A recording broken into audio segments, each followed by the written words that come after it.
Pero po sa lahat, may ayusin naman tayo na piso wifi. So, ang problema nito, ayaw nang tumanggap ng barya. So, ito, mayroong mga dumi na dumikit. So, linisin natin. Baka yung sensor niya ay malabo na. Puro na abog. Likabog pala. So, check natin to. Tingnan nyo lang guys ang paglilinis ko.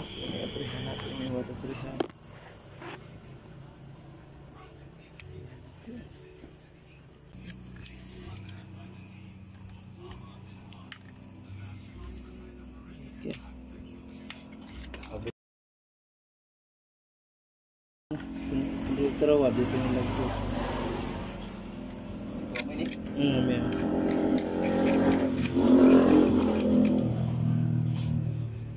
Pag ganitong problema guys na sobra ng dumi yung coin slot ng piso wifi nyo, so linisin nyo lang gamit tayo ng yung cotton buds at basain nyo ng tubig kaunti, basta lang mabasa yung cotton buds na di siya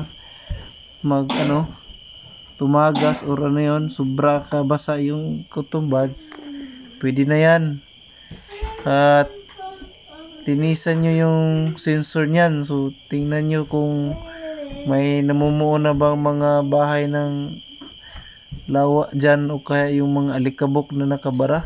So check nyo lang, gaya nyan meron ng mga nakatakip na mga yan yung sa ng lawa. So kuskusin ko lang yung sa gilid yan kasi sobra ng makapal yung parang putik. At dito sa baba kita nyo naman sobra na yung alikabok. At dito buksan ko yung sa likod nyan kasi baka yung ilalim din ng board may dumi na yan. So kailangan ko din tong linisin. Tingnan nga ito. Lamang.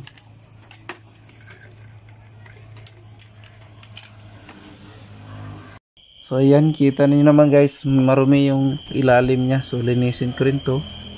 Mas maganda to kung may nadala ako ng brush. Kaso nakalimutan ko yung panglinis ko na brush. So kuha na lang ako ng tela para dito. Para mabilis tong linisan. So yan, meron tayong tela. Linisan lang natin to ng maayos para matanggal yung mga likabok kasi 3 taon na to guys na ngayon pa lang to malinis mula pa nang nabili to. So ito na yun, yung slot nya, hindi siya napalitan. So yan, tanggalin natin to yung isang tornilyo para mabuksan talaga lahat at silipin natin yung sa ilalim kung meron pa bang alikabok. At kung meron pa man alikabok sa ilalim, kailangan din natin yung linisin. So mas maganda talaga guys pag maglinis kayo ng coin slot ay pati sa ilalim buksan nyo yung sa baba na sensor kasi minsan din pag may nakaharang dyan sa may sensor hindi rin yung tatanggap ng coins kahit konting abog lang yan guys sa ilalim. May sensor kasi yan sa baba. Buksan naman natin yung isang takip dito. Yan, ito yung lock nya. So sa gilid. So ingatan lang guys na dito mabiak kasi madali lang to masira yung lock nya. So ito may alikabok na naman dito sa may board. So kunin natin. Marami talaga tong kuwang guys. Alikabok sa lalim na pumasok dahil yan sa pan. So ito rin lock nya, tanggalin natin. So ingatan lang guys para dito masira kasi once na masira na yan, di mo na yan mabalik. So check natin. Yan. So yan po, so nakita natin maraming alikabok din dito sa ilalim. So kailangan din natin tong linisin talaga. Yan no. Grabe, sobra tong kuan. Likabok niya. Di natin lagyan siya ng fan kasi iinit kasi yung processor ng orange spice, so kailangan talaga nating lagyan. So maintenance nito, pag may alikabok, so kailangan talagang linisin. So yan yung stopper nya, linisin din natin yan kasi mayroon ding nakaharang na alikabok sa ilalim. So yan, yun.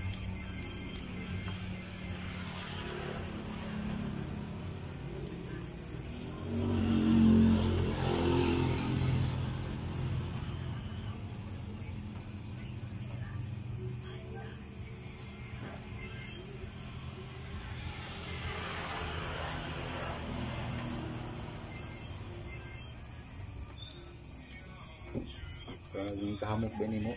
Ano nung kay pati do apo. Okay, linisin na naman natin ang tela para matanggal na yung alikabok.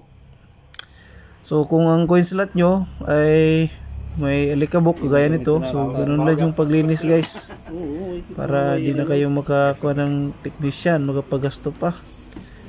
So yan o, may dumi na dito. Minsan talaga dito pag mabot na ng mga 6 months, pwede linisan nyo na yung coin slot nyo para at least magtagal yan. So check natin kung may naiwan pa ba. May mga dito naman, linisin din natin to, yung sa front cover to guys, kasi marami ding alikabok. Yan o, may naiwan pa kunti. Ngayon maglinis na tayo ng sensor.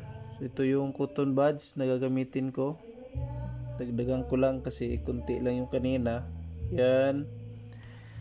Then basain ng tubig.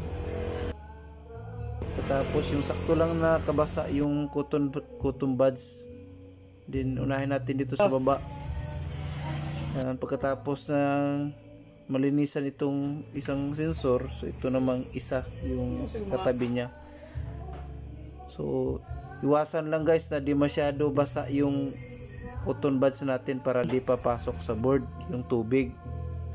So kunti-kunti lang. So yan, linisin natin ng maayos yan. So kung kayo maglinis kayo nito, ingatan nyo lang guys na di madiin masyado yung sensor sa ilalim para di masira. Yan, so ito yung sa taas. Yan. Okay, so kailangan malinis talaga yan guys para di kayo magpaulit-ulit ng trabaho. Okay, pagkatapos yung linisin yan, so balik natin ulit yung cover nya. So then testing din natin. So okay, so yan,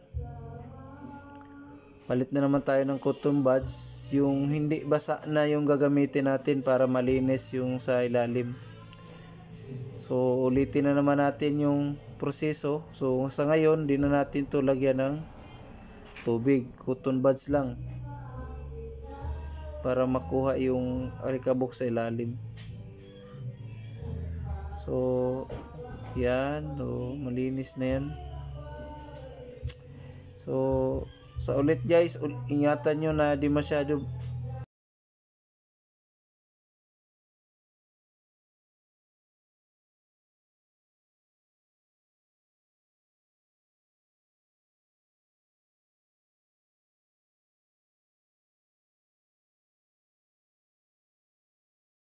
So sunod naman nating linisan ay yung sa kabila na naman na sensor. So buksan na naman natin to. Yan. So dapat guys, tingnan nyo sa lahat ng parts ng coin slot, silipin nyo baka may mga likabok. Dapat malinis talaga. So yan. Yan sa ilalim. So cotton buds lang gagamitin na paglinis guys. Pwede na yan. So yan, so yan sa ilalim. So kailangan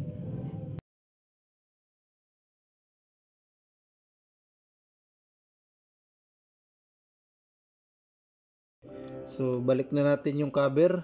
Tapos na natin linisan lahat.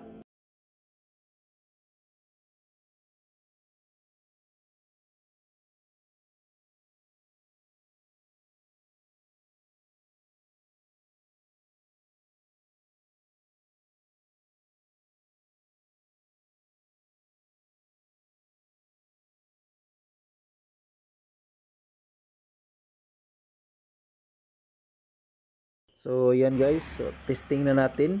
Naibalik ko na yung quiz slot sa lalagyan niya. So test na natin siya. Set coin tayo.